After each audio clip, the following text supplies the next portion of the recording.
咁樣嗰個人叫嗰個警方行動嘅，要問廉會搬邊個嚟嘅，嗰個人要坐多6年啊！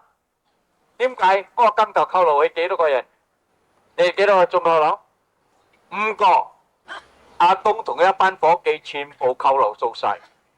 應該嗰個人打電話都要俾嘅阿蚊嘅，梗係勢力高過呢個廉會搬嘅。邊個嚟嘅？廉會搬警方要問佢出嚟，邊個嚟嘅？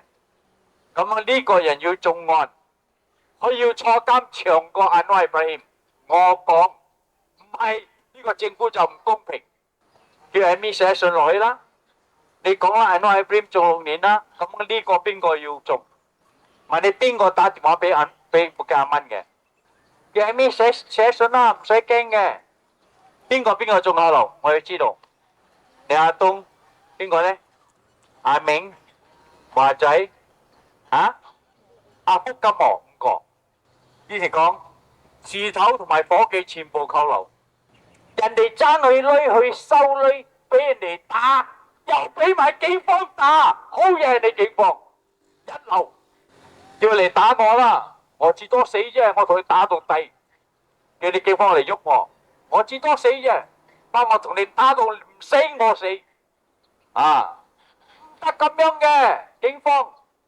安華伊布拉希中6年喎，嗰個打電話俾布加曼應該要中24年，5個5、6、30年。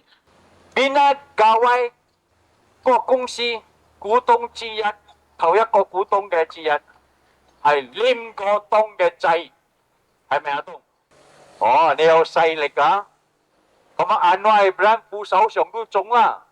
哦，呢啲大粒物有錢嘅打俾表阿金。屋企阿蚊嘅中我哋嘅5個扣留，嗰啲冇相干嘅。點解？可能你哋有支持首相啦，濫用職權啊，6年監啊。阿東應該中幾多年？係嗰個打俾阿蚊嘅，你5個扣留1個禮拜，